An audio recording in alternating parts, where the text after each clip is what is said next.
नाज़रीन, आप देख रहे हैं खबर डिजिटल और मैं हूं अपना मेहमान आदिल अब्बासी। इस्लामाबाद हाई कोर्ट में मौजूद हूँ। सलमान सफदर साहब मेरे साथ मौजूद है।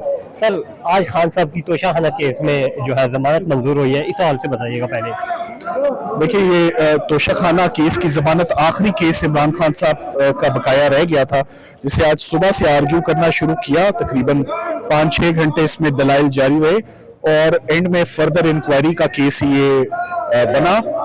हम शुक्रगुजार हैं कि हम पॉलिटिकल विक्टिमाइजेशन तो चलती रही, मगर साथ साथ हमें इंसाफ भी, हम आते हैं अदालतों के, हम खास तौर पे शुक्रगुजार हैं कि हम आते हैं इस्लामाबाद हाई कोर्ट में। नीचे जो नाइंसाफी होती है इस्लामाबाद हाई कोर्ट आते हैं, देर सवेर होती है मगर इंसाफ होता है। मगर अब बार बार सरकार को कितने अपॉर्चुनिटीज देनी है साबित करने के लिए कि ये क्रिमिनल हैं, और हर ऑर्डर यही इंडिकेट कर रहा है कि क्रिमिनल नहीं है, इन्होंने कोई जुर्म नहीं किया। हर केस में एक्विटल हो रहा है, हर केस में सस्पेंडेड सेंटेंस हो रही है, हर केस में प्री अरेस्ट हो रही है, हर केस में पोस्ट अरेस्ट हो रही है, बड़ी बड़ी ऑब्जर्वेशंस आ रही हैं। So I think it's time to stop now. अब काफ़ी हो चुका है, काफ़ी उन्होंने ये प्रोसिक्यूशन भुगत ली और अब मेरिट पर तमाम केसेस लड़े गए हैं। कोई किसी किस्म की कंसेशन, किसी किस्म की ढील जो है वो किसी किस्म की नहीं दी गई। बड़े सख्त आज सरकार ने मुकाबला किया है इस केस का, मैं उनकी तारीफ करता हूं इस मुकाबले पर। मगर द रियलिटी इसके उस मुकाबले में, हर मुकाबले में इमरान खान साहब कामयाब होते हैं, और उसकी सिंपल वजह यह कि उन्होंने कोई जुर्म नहीं कमिट किया। सर, दीगर केसेस की तरह इसमें भी रिहाई का आर्डर जारी हो गया, तो क्या समझते हैं रिहाई मुमकिन है अब, क्योंकि 62 मुकदमा खाली इस्लामाबाद में दर्ज है? मैं काफ़ी ऑप्टिमिस्टिक हूँ, क्योंकि मुझे लग रहा है कि मौसम तब्दील हो गया है, और इस तब्दीली के साथ मैं ये समझता हूँ कि मुल्क ने भी आगे बढ़ना है, हम सब ने आगे बढ़ना है। अदालतों को भी थोड़ी रिलीफ मिलनी चाहिए कि और काम भी वो करें और केसेस भी करें। अडयाला में वो सुबह से लेकर शाम तक जजेस आते हैं, उनका नैब का काम इफेक्ट होता है, उनका FIA का काम इफेक्ट होता है। इससे पहले भी शाम रात तक होती रही। सो मेरा ख्याल है it's time to move on. Imran Khan साहब ने भी बहुत सख्त कैद काटी है, बहुत सख्त कैद काटी है। कोई उनके साथ रियायत नहीं बरती गई, ना अदालतों में ना प्रोसिक्यूशन में। एक से एक बढ़ के बहुत काबिल वकील जो है अपॉइंट किया गया, मगर काबिल वकील क्या करे अगर केस के पल्ले ही कुछ नहीं है, केस के अंदर अगर मेरिट्स ही नहीं है, सब्सटेंस ही नहीं है। सो हर केस में एक ही चीज़ एब्सेंट थी, वो क्रिमिनैलिटी थी और वो सब्सटेंस थी।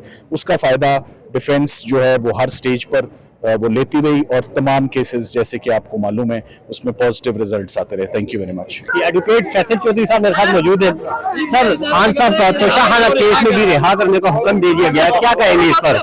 रिहा तो हो गया। एक दो जी सर, सॉरी, हम सुबह से कुछ नहीं खाया। फैसल चौधरी साहब सुबह से कुछ नहीं खाया, एडवोकेट हैं आप, खान साहब के सीनियर वकील है, तोशाखाना केस में भी रिहाई का ऑर्डर आ गया, क्या कहेंगे इस पर? कितने खुश हैं? बहुत खुश हूँ, मैं बहुत खुश हूँ।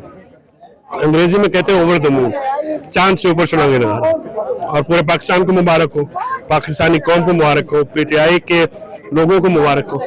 इससे मुल्क में खैर होगी, बरकत आएगी, और इमरान खान का बाहर निकलना, पाकिस्तान में जो ये एक बेसुकूनी है, इस पे वो जो है मैं आपको बता सकता हूँ कि इंशाल्लाह पाकिस्तान में अमन आएगा। अच्छा, आप क्योंकि सीनियर वकील हैं, अडयाला में भी आप केसेस को देख रहे हैं, तो क्या समझते हैं कि इस बेल के बाद खान साहब की रिहाई मुमकिन है? इंशाल्लाह कोई खान साहब की रिहाई की कोई प्रॉब्लम नहीं है। अगर कोई और प्रॉब्लम होगा भी, एक दिन में फारिग हो जाएगा। 24 तो लीड करेंगे इंशाल्लाह। अच्छा, सेलिब्रेशन होंगी हमारी। आप ये कह रहे हैं कि 24 तारीख को जो एहतजाज होगा वो आप लीड करेगा, और मुज़ाकरात जो हो रहे हैं हुकूमत से, वो कितने मतलब पेशरफ्त उसमें हुई है? मुज़ाकरात की कमेटी अली अमीन साहब है, गौर साहब है, बाकी वो दोस्त है, वो करें। अच्छा, इस रिहाई का, इस ऑर्डर का मुज़ाकरात पे भी कोई असर पड़ेगा? पॉजिटिव असर होना चाहिए मुल्क पे, हर तरफ एक पॉजिटिविटी आनी चाहिए, तो डेफिनेटली पड़ेगा, पॉजिटिव असर तो है। खान साहब की आपने रिहाई की बात की है, 60 मुकदमा खाली इस्लामाबाद की हद तक है, तो मतलब कैसे रिहाई होगी?